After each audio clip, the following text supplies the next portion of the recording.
because that's a good work, and then it covers hopefully. So this is our third annual seminar. The first one we had was 2019.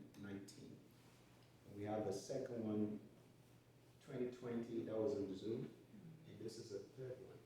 So there's always a change in location and the setup, but I'm so glad that we are here today, and hopefully we're going to be able to get to the depth of why we do what we do, and what are we trying to get from those things that we are doing. So what's going to happen is tonight, it's going to be 3 sessions if we really have the time. I'll do this first session, then followed by Pastor Hernandez, the second session, and then I'll do another session, which is the third session. And then we're going to have a break in between, which our first break for food is going to be like, let me see, it's going to be 7 o'clock. 7 o'clock. So that's going to be after Pastor Hernandez. It's going to be 7 o'clock. So we have meat pie, we have pizza, and then we have soda and drinks. I don't want everybody to leave here and start looking for what the kids are going to eat for dinner. So I'm thinking about that. So the same thing is going to happen tomorrow. Tomorrow is going to be 5 o'clock also, and Oladi is going to start the first session, and then Pastor Hernandez will do the second session. I'll do the last session, and we're also going to have a break during this session too. All right. So tonight, I'd like to welcome you again. Thank you for making it here, and I'll tell you, for the fact that you're here tonight, it shows you are very important in what we're doing, and we really appreciate you guys coming here, taking this time. So for 3 good years, you guys have been with us. Wow, that's amazing. So yeah, thank you so much for being there with us. Now this night, what my objective for this seminar tonight, and what we're going to be doing tomorrow, is I begin to realize something about what we do. Our seminar is not based on trying to just give out information. We are set up to impact people's life. So one thing we're very conscious of is, what is the depth of the information that we give out to people? What does that information do? What is the significance of that information that we give out? So if you have a seminar in 2019, do we remember anything we talked about at that seminar? Probably we have forgotten. But this is the reason why we have to go back to things like that, because what we are teaching is not trying to just give people a kind of a quick fix knowledge. No, our seminar and what we are asked to do is to teach things that are timely and that are accurate. So the knowledge has to be evaluated and said, how have we done for the past 3 years? The knowledge that we put out to you, is it timely? Is it really, predicting anything about the future or the past or the present? It's a different thing to attend a seminar and say, well, I learned how to be a good person and I learned how to make money. But that's not what we are called to do. What we are called to do is to transform lives. So once we understand that's our mission in transforming lives, we have to see the material that we release to people's life to see how solid and how, unique those things are. If I'm teaching you something today and you look back 3 years, are you going to be able to say, when you said those things 3 years, I heard those things and I put it to use, and then this is exactly what you said, and that's exactly what is happening? That's what we want to do. That's what we want to do. We want to tell you something that's going to happen, how you're going to face it, and what you're going to do when it happens. Because we're interested in transforming people's life. But it's not just, people can go to school and get transformed by getting to college, become an engineer.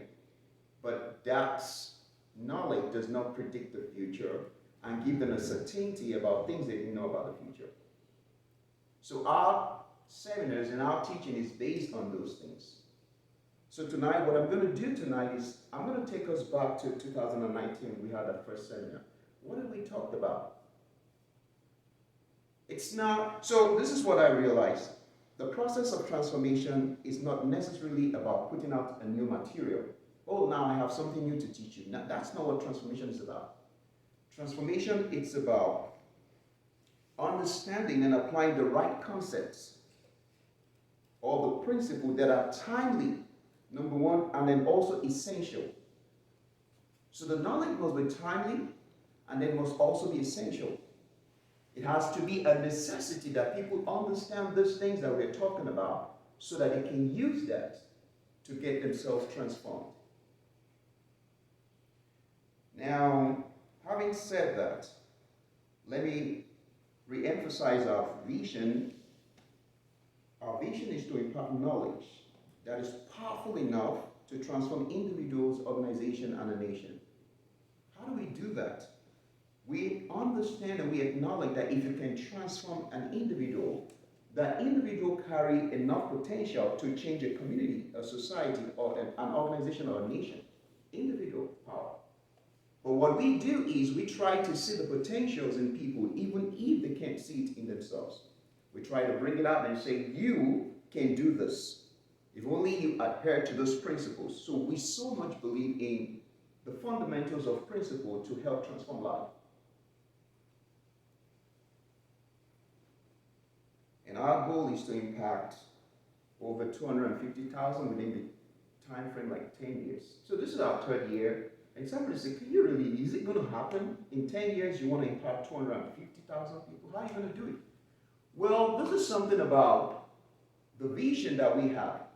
We go in through this process and we do what we need to do and we see the template we're in. So this is what I'm trying to say.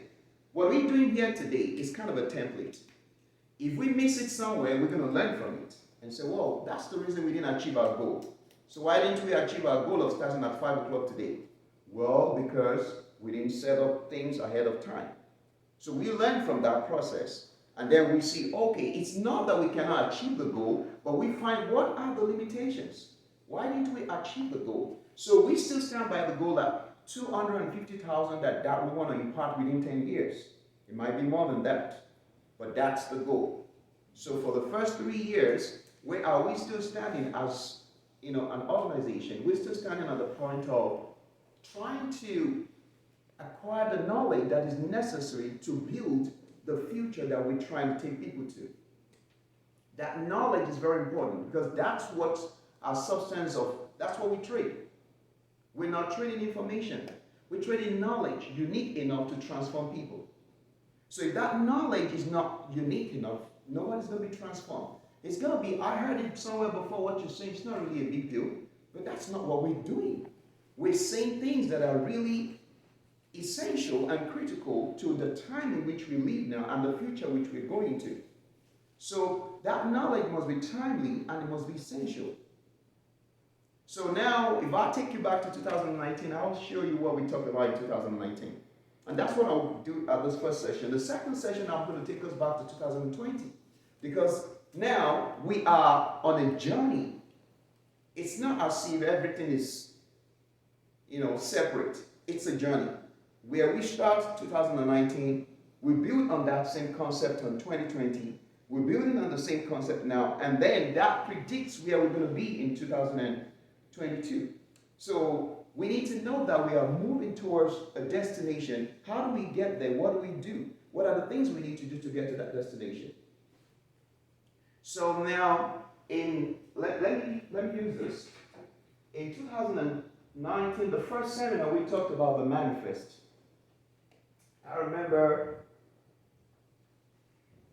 it was a little bit tough for me to understand what this concept about. But it took me time to really realize, okay, this is exactly what it's about. So the manifest, don't worry about the manifest, but this is what you need to worry about. We talked about the system. We talked about purpose, potential, and we say it's the stone. So these were the components of the teachings we had in 2019. This is where the journey started from. And I'm going to go ahead this night and also go through this one after the other to see how everything is connected together. And I'll try to spend only 30 minutes doing this. So what I want you to get out of this tonight is, how is the significance to the future that we are going to? How important is it for us to understand this concept? It's the same thing I say, you want to understand what is going on around you, the kind of air you're breathing in, what's going to happen in the next 10 years. So the system is like this. We all of us, we're in the system together. This is our operating environment. That's the system. The government. The elites that make decisions. The economy in which we live in. Everything that revolves around our life, how we make decisions, is all based on the system. But the problem about this system is, those that are piloting the system, it's not myself and it's not you. So we have these professionals, we have the professionals, we have the elites, we have government agency piloting the system, determining what the economy should be like, determining what kind of education we should have for our children, determining what kind of the banking philosophy should be. They determine so many things in which we don't have ability to make the decision, but when they finalize the decision, we are in this system together and we just follow them. We just follow them. It's not really bad if we're following them because they know what they're doing. The foundation has been laid for a long time, and we just, okay, we understand. I'm going to find it. So the system creates for us job, career path, and so, and so on like that.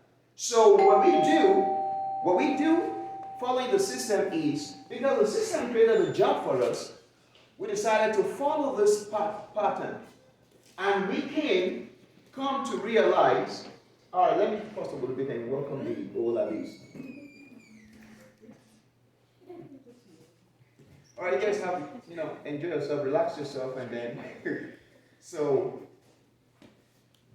now, the system in which we are embedded in, we don't have decision over this system. Some people are controlling and are the front of the wheel of the system, driving it, and we are following. They make decisions, and we adhere to that decision, and we don't have a say. If they tell you that everybody needs to be vaccinated, we're like, okay, if they say that, we're just going to do that. Oh, they're going to tell you, yeah, you're not going to have a job if you don't get vaccinated. You say, oh, we don't have an option, let's get vaccinated. Because the system is controlling us. So people pilot in the system. Now, what problem we have about this is, because we allow the system to dictate how we pursue our future, how we make decisions about our life, we allow the system to feed our purpose instead of our purpose feeding the system. I'm going to go ahead of myself because I really wouldn't have enough time to say this thing. Now let me explain this to us, and then I'll continue to talk. Don't forget those four things: the system, purpose, potential, and the stone. So now this is what happened in this system. Let me put this back.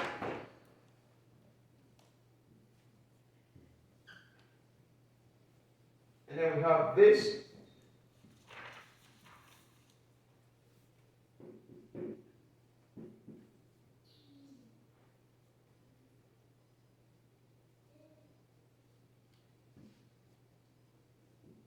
This is you. This is your purpose. This is your potential. And this is the system. This is how we're supposed to live. You have a purpose. Your purpose, because you understand who you are, you understand what your purpose is, you understand what you're called to do, You are so relevant that from the concept of your knowledge is what built the system. Your philosophy is what built the system. You are the one that tell people, see, when you send your kids to school, this is what you need to teach them in order for them to get to one point in life. So your purpose, you understand your purpose, you have discovery, you have inventions, and you create philosophy for the system, and the system buy into what you are talking about. Because you have a potential, you build stuff, and this what you build is what the system feeds on. Do you understand that? The system is not dictating to you. You are the one telling the system, this is how we should move. This is what direction we should go. Because you have what it takes. Now, in this place, as a matter of fact, it's still going to be the same thing. Okay, in this place, the system is here. And your purpose and your potential is at the bottom here.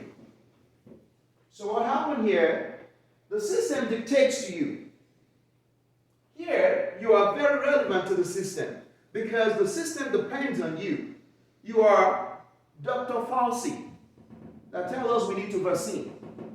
You're the one that tells us what's going to happen about everybody must mask up. So everybody, the president will need you to talk. Okay, let's listen to those that have the knowledge, the scientists, the neurosurgeons and all those things. They drive the system. If Dr. Fauci tells you that you can't go to Walmart except to wear masks, you're going to wear masks because Walmart is going to listen to them. They're not going to listen to you. Because here, if you are not here, you're not feeding the system. If you are in this, which majority of us are here, the system tells us what to do. Wear mask. And this is you here, Sam. And you're just going to comply because you don't have a voice. The system tells you what to do. You don't have a voice here. Do you know why you don't have a voice here? Because you've not been able to realize your potential. Because your potential is designed that you become a person of relevance in the society that nobody can ignore you. They cannot. When you discover your purpose, you are one in a billion that nobody can ignore. But until we discover a purpose, we're going to be among the multitude that are looking for, in the survival. What you say doesn't matter. Because why would what you say is going to matter? During the shutdown, the lockdown, everything, some businesses were shut down, small businesses. But do you still able to go to Walmart? Because the government knows if I tell Walmart to shut down, the economy is going to crash. So Walmart matters. That man discovered his purpose and he established Walmart. And Walmart, it seems like if Walmart should leave America today, do you know how many? Walmart employed up to 1.5 million people, employees. Walmart. Do you think they have a say in the economy? Yes, they do. Do you know how many people they employ? Just 1.5 people. Do you know how many people they feed? Their stores is about 6,000 stores all over the United States. What do they do? It's a man like myself and yourself. What's his name? Sam what? Yeah, it's a man like us. But what he did was to discover purpose and apply potential. So from one store to 6,000 stores, now become what? A force to reckon with the United States. You can't shut him down, except you want to shut down the entire human, that are going to survive the United States. Everybody depends on Walmart to get something. Maybe 95% of the population. The system cannot dictate to Walmart. If Walmart said to the government today, I say, well, I'm going bankruptcy because I can't feed the people anymore. Congress is going to sit down and say, let's give him some money so that he can continue to feed us. They have a say because they found a purpose and established who they are. Now, I'm going to continue like this. I hope this is not confusing, right? Okay. This is where the system is. This is where you are here at the peak of this. You are relevant to the system because the system is built by your idea, by your concept, by your innovation. But if you belong here, the system feeds you. They tell you everything that you need to do. You don't have a say here. In this place, they tell you what kind of school you can send your kids to. They tell you what kind of job is available for you. They even influence what you eat and what you drink. They tell you what kind of loan you can get in bank. They decide and determine what is your financial status, how you operate. So this is the problem. Now, it's okay if this is good. But remember the other picture that I showed you, that we are in this system, all of us, and then we have the pilots, right, that are taking the system, driving the system. The nation is moving towards a destination. But I don't know where that destination is because I'm not part of the people that create that system. I'm just in the system. We are just in the system. We don't have a say. You can tell the government, don't borrow from China. Because if you borrow from China, we're going to be into 29 trillion debt. And my kids are going to have, issue in the future when the nation is in debt. And China is going to come and... You can't tell the system like that because you're not contributing that kind of power to the system to influence what's going on. Now, but the problem here is the storm. The storm is a problem. The system is everybody's going to be enjoying the system until the storm hits. And why are we going to have that storm? It's a reset. So we thought about this in 2019. And we didn't know there's going to be a pandemic in 2020. We talked about the storm. Well, we got to be prepared for the storm. Because when the storm hits, if you don't understand your purpose and you don't have the potential, you're just going to be so bad. And you can't. So what happened here, let me put this here so that we don't forget. The system, purpose, which is your purpose, your potential. Your potential is your assets and the storm. Okay. So I've been trying to explain this. Now, we are all moving together, all of us in the system. If I want to find a job, the government provides a job for me, right? Yeah, the job. So I depend on the job that the government has provided for me to sustain my family, right? So my total sustenance and reliability is on the government, right? So government is to provide a job for me, school for my kids, and some other things. Everything may have a condition. The people piloting these people, you will see when we talked about, oh my God, I was going to say tomorrow. Tonight when I talked about,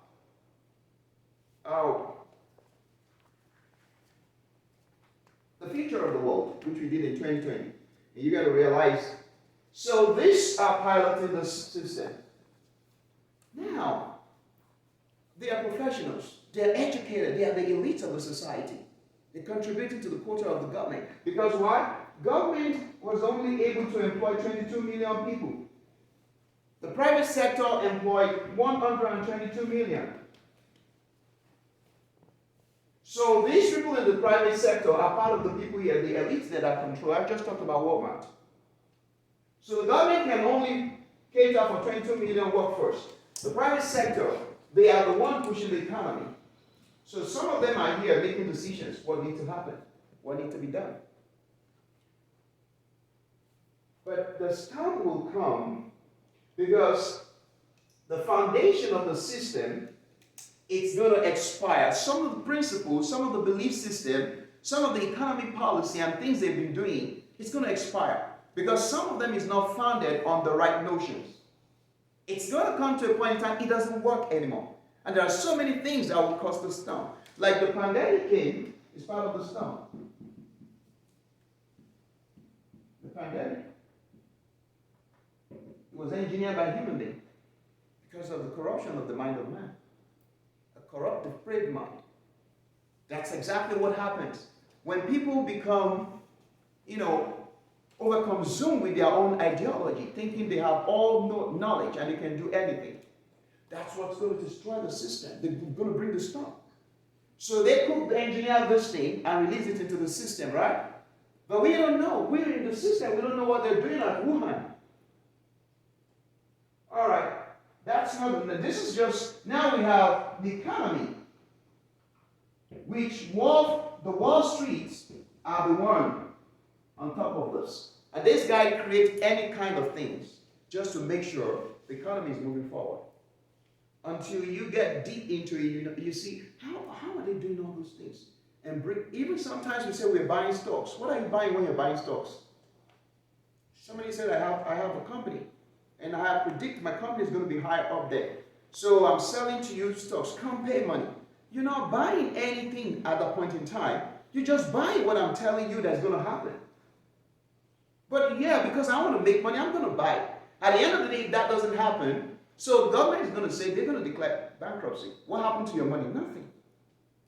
Because you're in the system. People tell you what to do. You haven't discovered and developed yourself to say, no, I'm not going that way. What about, I understand what I want to do. I understand what I need to do, and I'm not going to follow the system. So the storm will come. Now we're having inflation right now. Why? They want to print more money. Why do you think they do things like that? Because they've come to the point whereby the mind of the professionals and the intelligent community, they cannot figure out what's the next thing. But we have how many people? Population is 333 million that are depending on these people to continue to move the system forward. But you never realize that these guys, they've come to the point where they don't have clue to the storm. But you keep following, we keep following them. The work culture is part of the storm. And people are just going to wake up one day and say, well, we don't believe in capitalism anymore. We just want to do socialism. That's why we want to be socialists. We want to be, they're just going to wake up one day and some people's going to stir up those people because they are ignorant and they're going to pay them. They're going to use different kind of power. I'm going to talk about that on tomorrow. The coercive power to tell them what they need to do.